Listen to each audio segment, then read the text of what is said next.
Welcome friends, आप सभी का स्वागत है फैक्ट क्लिकर के इस चैनल पर। अमेरिका के द्वारा ईरान पर एक बार फिर से काफी बड़ा आरोप लगाया गया है और अब अमेरिका ने यह कहा है कि ट्रंप के असैसिनेशन के पीछे ईरान का हाथ है। अमेरिका के इंटेलिजेंस सर्विसेज ने एक रिपोर्ट दी है कि Iranian plot to assassinate Donald Trump, और इसको लेकर पूरे विश्व में जो है काफी चर्चा बढ़ गई है। हम सभी जानते हैं कि अभी हाल ही में यूनाइटेड स्टेट्स ऑफ अमेरिका के फॉर्मर प्रेसिडेंट डोनाल्ड ट्रंप को इलेक्शन रैली में जो है एक शूटर के द्वारा शूट किया गया, जहां पर उसने टोटल 8 राउंड्स गोलियां चलाई थी और डोनाल्ड ट्रंप उस हमले में आपके बाल बाल बचे।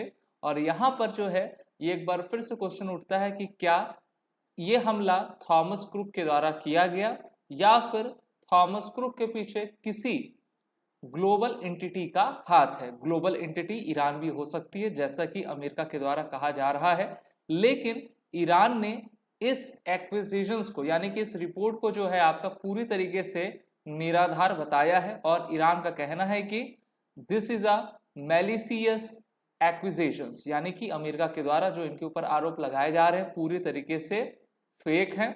ईरान ने यह भी कहा कि ट्रंप को ऐसे नहीं मरना है, ट्रंप ईरान का एक क्रिमिनल है जिसके द्वारा हमारे मेजर जनरल को मारा गया था। वहीं पर यूएस सेक्रेटरी सर्विस के द्वारा ये बीफ्ड अप किया गया है कि ईरान का प्लॉट है अमेरिका के फॉर्मर प्रेसिडेंट डोनाल्ड ट्रंप की हत्या करवाने में। अब इसमें सही बात क्या है ये कोई नहीं जानता। हो ये भी सकता है कि अमेरिका अपनी नाकामी को छुपाने के लिए और ईरान को टारगेट करने के लिए ईरान के ऊपर ये आरोप लगा रहा है। The Washington Post and the New York Times also published their reports on the alleged Iranian threat, sourcing it to the unnamed US officials। तो अमेरिका के किसी अधिकारी के द्वारा इन दो मुख्य पत्रिकाओं को बयान दिया गया और इनका बयान जो है अमेरिका के हेडलाइंस में आपका छपा हुआ है। वहीं पर ईरान पूरी तरीके से इस आरोप को, इस खबर को नकार रहा है। ये कहना है कि US authorities obtained intelligence from a human source in recent weeks on a plot by Iran to try to assassinate Donald Trump, a development that led to the Secret Service increasing security around the former president in recent weeks. There is no indication that Thomas Matthew Crooks, the would-be assassination who attempted to kill the former president on Saturday। तो देखिए सही बात क्या है ये तो कोई नहीं जानता। हाँ, लेकिन ये हम सभी जानते हैं कि ईरान और अमेरिका के बीच में बिल्कुल भी नहीं बनती है।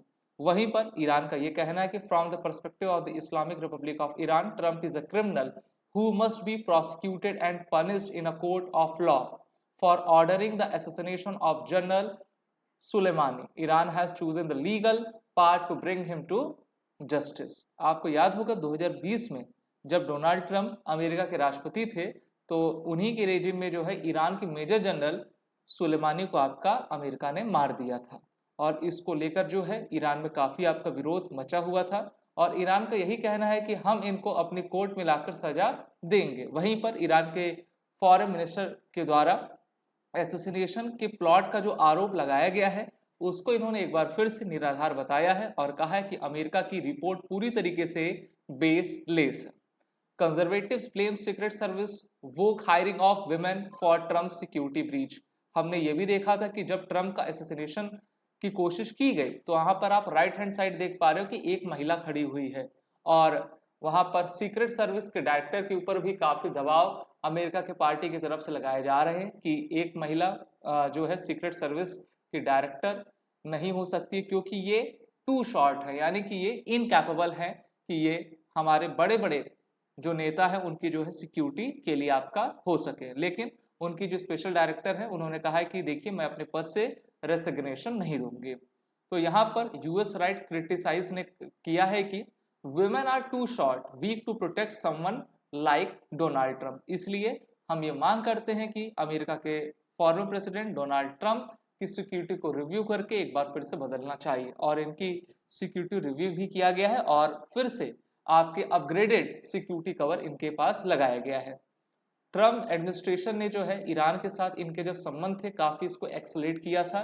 एक्सेलेट इन द इस सेंस में किया था क्योंकि उन्होंने मेजर जनरल को उनके मार दिया था। साथ ही साथ अमेरिका ईरान का जो न्यूक्लियर डील था उसको बाहर कर दिया था, उससे बाहर हो गया था, जिसको हम JCPOA एग्रीमेंट कहते हैं। इसको 2015 में ईरान और अमेरिका सहित यूरोपियन यूनियन के कई पार्टनर्स के द्वारा आपका साइन किया गया था। लेकिन जब प्रेसिडेंट ट्रंप आए उन्होंने इसको आपका विथड्रॉ कर लिया 2018 में और कहा कि ईरान अपने मिसाइल प्रोग्राम को और रीजनल इन्फ्लुएंस के माध्यम से अपने न्यूक्लियर एसेट को बढ़ाने की कोशिश कर रहा है। इस कारण से अमेरिका इस एग्रीमेंट को नलीफाई करता है। सिर्फ इतना ही नहीं, अभी 2023 और 2024 में ईरान और इजराइल के बीच में टेंशन्स आपकी बढ़ गई थी, क्योंकि ईरान के द्वारा इजराइल में मिसाइल्स फायर कर दी गई थी और इजराइल ने भी कहा था कि हम ईरान से बदला लेकर जरूर रहेंगे। ईरान के प्रेसिडेंट की अभी आपकी मौत हो गई है हेलीकॉप्टर क्रैश में, और ये कहा जा रहा है कि उसके पीछे इजराइल है। अब ये उनके पीछे कौन है ये कोई नहीं जानता, लेकिन यहाँ पर आप जो ये ट्राइलेटरल ग्रुप देख रहे हो, एक तरफ आपका ईरान है और दूसरी तरफ अमेरिका इजराइल है। अमेरिका इजराइल ईरान के एंटी है और ईरान जो है अमेरिका इजराइल का एंटी है। तो इस कारण से ये समस्याएं आपकी काफ़ी उत्पन्न हो रही हैं। वहीं पर डोनाल्ड ट्रंप चाहते हैं कि वो एक बार फिर से अमेरिका के प्रेसिडेंट बने और अमेरिका को जो है ग्रेट अमेरिका बना सकें। लेकिन अमेरिका के द्वारा जो ये आरोप लगाया गया है वो कितने सही हैं या गलत है, ये देखने की बात आपकी रहेगी। अगर आपको वीडियो अच्छा लगा हो तो इसको लाइक और शेयर ज़रूर करें और फैक्ट लेकर के इस चैनल को आप सभी सब्सक्राइब ज़रूर कर लें।